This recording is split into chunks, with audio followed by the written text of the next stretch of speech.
రాజమండ్రిలో ఇన్ని ఘటనలు, మహిళలపైన వేధింపులు, హత్యలు, మానభంగాలు లాంటివి మరి రాజమండ్రి వేదికగానే ఎందుకు జరుగుతూ ఉన్నాయి?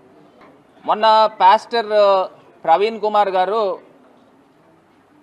ఆయనది హత్య లేకపోతే యాక్సిడెంటా, ఈ రెండాటిల్లో పోలీస్ డిపార్ట్మెంట్ ఇంకా నిర్ధారించలా.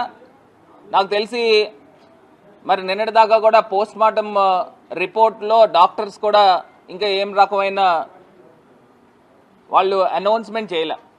నేను ఒక అంశం అయితే చెప్తా ఉన్నా, నిజంగా గవర్నమెంట్ యొక్క వైఫల్యము ఎంత కొట్టొచ్చినట్టు కనబడుతుందంటే, సాక్షాత్తు నారా చంద్రబాబు నాయుడు గారి కొడుకు ఆయన రాష్ట్రానికి ఒక మంత్రి కింద వ్యవహరిస్తూ, ఒక గౌరవమైన బాధ్యతల్లో వ్యవహరిస్తూ ఆయన ట్వీట్ చేశాడండి. నారా లోకేష్ గారి ట్వీట్ ఏంటంటే, పాస్టర్ ప్రవీణ్ గారికి హఠాన్ ఏ రకంగా ఇవ్వాలి, పోస్ట్ మార్టం రిపోర్ట్ ఇవ్వకోకుండా, ఇంకా వాళ్ళు అనౌన్స్ చేయకోకుండా అది యాక్సిడెంటా హత్య అనేది మీరు ఏ రకంగా ట్వీట్ చేస్తారు? అంటే మీరు ప్రభుత్వం యొక్క వైఫల్యాన్ని కప్పిపుచ్చే కార్యక్రమం చేస్తూ ఉన్నారా అని అడుగుతా ఉన్నా.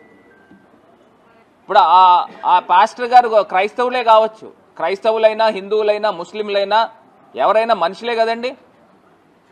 మరి ఆ మనుషుల యొక్క హత్య జరిగింది అని చెప్పి మొత్తం క్రైస్తవ సంఘాలు అందరూ ప్రజలందరూ కూడా భావిస్తూ ఉంటుంటే, దాన్ని ఇమీడియట్గా సత్వరమే దాన్ని దర్యాప్తు చేసి అసలు ఇప్పుడు దాకా రిపోర్ట్ ఇవ్వకోకుండా ఎందుకు ఆగుతూ ఉన్నారనేది అర్థం కాని ప్రశ్న కింద కనబడతాం.